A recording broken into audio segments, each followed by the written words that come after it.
The National Super Alliance maintains the planned mass action in Nairobi will proceed as planned.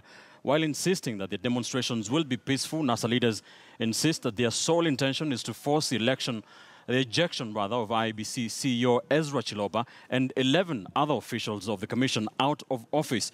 This comes as IEBC pleads with NASA to call off the planned demos pending the scheduled joint meeting with the two coalitions. Scenes that were witnessed in May this year as the then CORD supporters led by their leaders pitched tent on a weekly basis at the anniversary towers to forcefully eject the Isaac Hassan-led commission.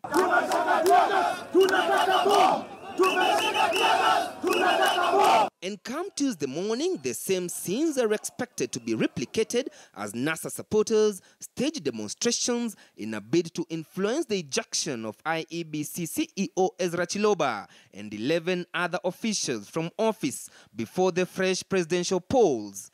We know that there are those who are itching, like they have always done, to unleash violence with crude means on peaceful demonstrations.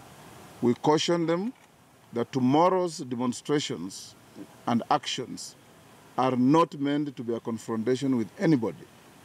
We shall be exercising our constitutional right.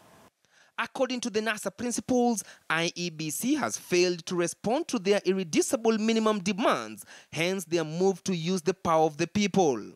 That the IEBC continues to proceed in the business as usual manner that it has adopted since the annulment of the presidential election.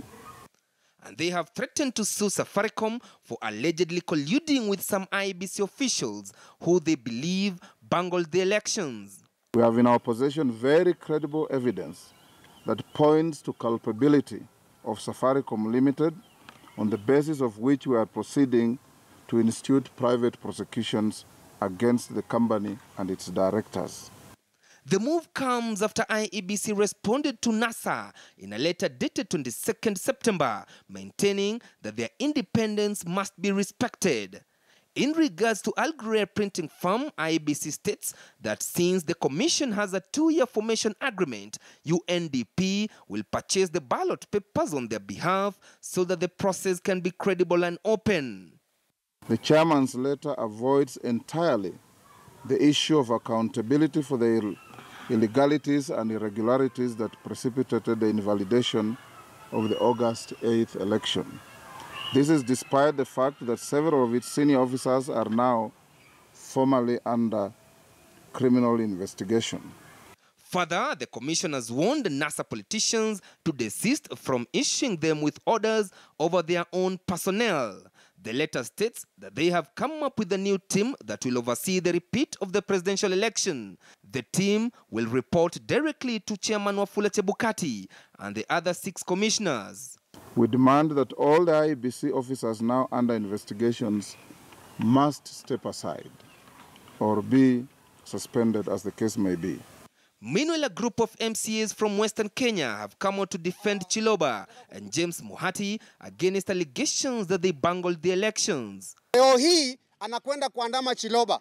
Kesho anasema Chebukati. Ulisikia Babu Owino akisema Chebukati. Sisi tunasema sisi ni watu wa jamii ya Mulembe na sisi tuna kura nyingi Kenya hii. IEBC has invited NASA and Jubilee leaders for a consultative meeting on Wednesday at the Bomas of Kenya. However, it still remains unclear whether they will send their representatives for that meeting. Chris Dairu, KTN News, Nairobi.